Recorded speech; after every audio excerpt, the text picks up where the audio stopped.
When you eat something cold like ice cream or a frozen drink, the cold temperature causes the blood vessels in the roof of your mouth to constrict. Canadians are known for being friendly and polite. Around 3.5 billion years ago, the moon was much more active than it is today. Welcome to 4 interesting facts you may not have known. Number 4.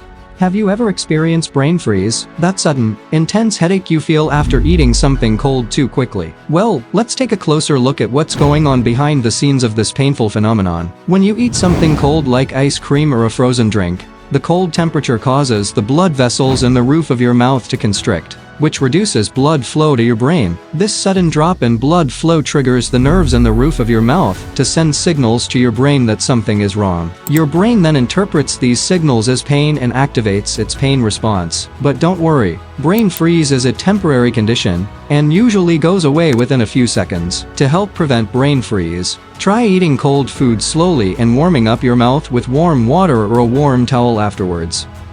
Number 3. Canadians are known for being friendly and polite. But did you know that we also have a reputation for saying sorry a lot? First of all, saying sorry is just part of our cultural norms. We're taught from a young age to be considerate of others, and to apologize if we inconvenience someone or make a mistake. But it's not just about manners. Saying sorry can also diffuse tense situations and prevent conflicts from escalating. In fact, saying sorry is so ingrained in Canadian culture that in 2009, a law was passed declaring that an apology cannot be used as evidence of admission to guilt. This means that if you apologize for something, it can't be used against you in court as evidence of wrongdoing. This law encourages people to take responsibility for their actions and apologize when necessary, without fear of legal consequences. Number 2.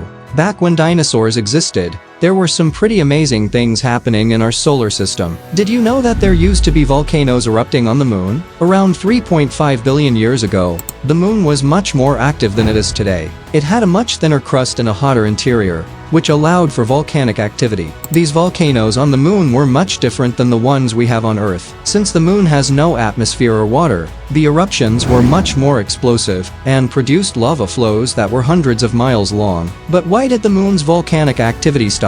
Over time, the moon cooled and its interior solidified, which meant that the volcanic activity came to an end. Number 1. Why doesn't the letter J appear on the periodic table? It's simply because the letter J doesn't correspond to any element symbol in English or any other language that scientists use to name elements. The symbols for elements are based on their Latin names, and the letter J wasn't used in Latin until the medieval period. By that time, most of the element names had already been established using the Latin alphabet. We hope you found these 4 fascinating facts as intriguing as we did. Keep exploring the world and discovering new things.